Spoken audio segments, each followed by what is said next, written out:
네, 안녕하십니까. 추영기입니다. 오늘 14장에 있는 첫 번째 절 중에 하나인 이제 이중적분 중에서도 이제 어떤 거 직사각형 영역에서 이중적분에 대한 내용으로 같이 한번 확인해 보도록 할 건데요. 우리 지금까지 일변수 함수에서는 우리가 한 번 적분한 일변수 함수 인테그랄에 대해서 같이 한번 공부해 봤다고 친다면 이번에 이제 더블 인테그랄이라고 하는 이제 이중적분 그 인테그랄이 두 개가 껴 있는 케이스는 어떤 식으로 구할 건지를 같이 확인해 보기 때문에 어떠한 식의 내용이 있는지 먼저 보기 전에 우리가 먼저 일변수 함수에서 공부했던 정적분에 대한 내용도 같이 한번 확인을 먼저 해보도록 하겠습니다. 먼저 얘 같은 경우는 이제 fx가 어떻게 되냐, 이렇게 fx의 그래프 자체가 이렇게 y가 이렇게 있고요, y가 이렇게 있고 이게 x가 있다고 쳤을 때 어떤 y는 fx라고 하는 그래프가 이렇게 있다고 얘기를 해보도록 합시다. 이거 y는 fx가 있다고 한번 확인해 보도록 할게요. 그래서 우리는 얘네들 이제 뭘 해보겠다는 것이냐면 얘네들을 우리가 A서부터 여기 A서부터 어디까지? 여기는 B까지 있는 정적분의 값을 구해보고 싶다는 뜻이에요.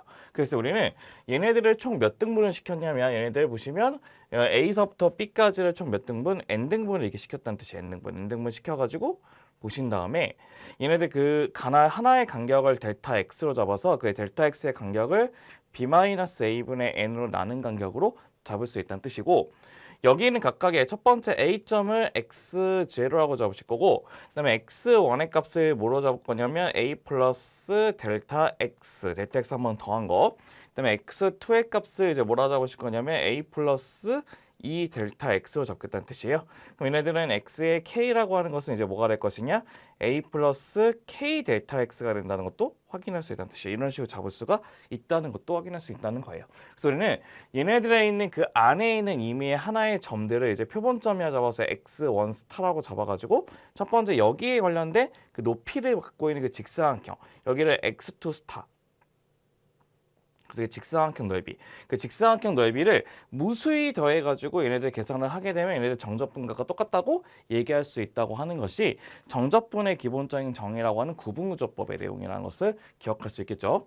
그럼 이걸 가지고 우리는 어떻게 볼 거냐면 우리는 이중적분을 다시 한번 이제 정의를 해보고 싶은데, 이제 이중적분의 의미는 바로 무엇이냐면 이렇게 보시면 될 것 같아요. 이중적분은 기본적인 도메인 자체가 x하고 y로 되어 있는 평면이에요, 평면. 그래서 우리는 이게 보시면 x도 이제 a서부터 b까지 움직이는 평면이고 이제 y도 c부터 d까지 움직이는 그 직사각형 아래에서 움직이는 그 도메인 값을 갖고 있다고 했을 때, 그럼 걔네들 똑같이 이제 x도 n등분을 나눌 거고 y도 n등분을 나누겠다는 뜻이에요. 그래서 우리는 첫 번째 보시게 되면 얘네들 델타 x라고 하는 것의 의미는 무엇이냐? b-a에서 n을 나누는 게 델타 x가 된다는 뜻이고, 두 번째는 델타 y라고 하는 것의 의미도 똑같이 뭐가 되죠?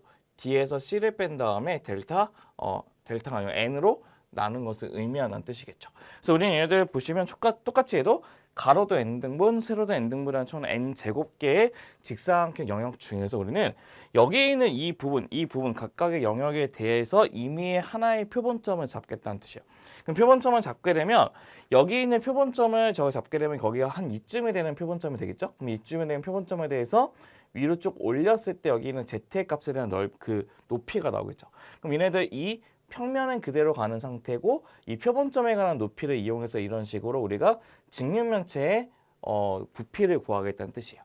똑같은 식으로 우리에도 여기는 이제 아래 ij라고 하는 것은 여기가 이제 i번째, 이제 j번째에 있는 것이 있는데 거기 안에 있는 표본점을 우리가 xij 스타, yij 스타라고 잡게 되면 우리가 걔네들 똑같아요. 그 표본점에 대해서 우리가 y값도 잡아주시고 우리가 구할 거는 얘하고 평행한 그 면에 대해서 우리가 이 표본점에 대한 높이를 갖고 있는 이 직육면체를 계산을 해주겠다고 하는 것이 얘네들 목적이 된다는 뜻이에요. 이렇게 하게 되면 얘네들 이렇게 무수히 많은 이게 직육면체의 모양이 생기겠죠. 걔네들을 더한 다음에 무수히 쪼개게 되면 걔네 오차가 엄청나게 줄어들 수밖에 없겠죠. 그래서 얘네처럼 엄청나게 줄어들어서 계속 더해주는 방식을 우리가 얘처럼 이중적분으로 계산할 수 있다는 뜻이고, 이중적분의 의미는 그래서 이 평면이 둘러싸고 있는 이 둘레라고, 이게 부피라고 생각하시면 좀 더 편리하게 기억할 수 있다는 뜻이에요. 그래서 얘네들 보시게 되면 그래서 우리는 걔네들 이제 시그마 i가 j부터 이제 시그마 j가 1부터 이제 n까지 얘네들 의미는 무슨 말이냐면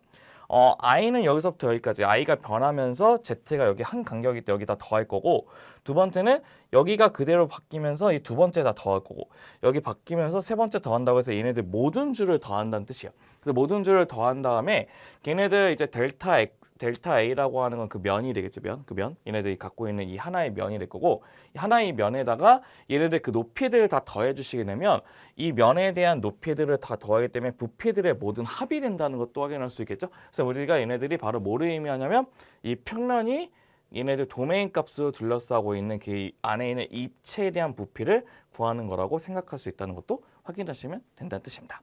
네, 이렇게 해서 우리는 걔네들 이중적분을 좀 더 손쉽게 구할 수 있다는 것도 확인할 수 있다는 뜻이고 두 번째 같은 경우에 이제 어떤 것이냐 얘네들 만약에 얘네들 fx, y 값이 0보다 크다는 것이면 모든 그 도메인 값에서 y 값이 위로 올라가기 때문에 걔네들 적분, 이중적분을 구한 값은 무조건 부피하고 똑같겠죠. 그래서 우리는 얘네들이 이중적분 시키게 되면 z가 f의 x, y 아에 노린 입체의 부피하고 똑같다는 것도 확인할 수 있는데 걔네들은 f의 x, y가 0보다 크거나 같을 때만 성립한다는 것도 기억하시면 될 것 같아요. 그래서 우리는 V라고 하는 부피는 더블 인테그랄 아래원에서 F의 x, y에다가 dA 값을 해주시는 것이 우리 목적이 된다는 것입니다.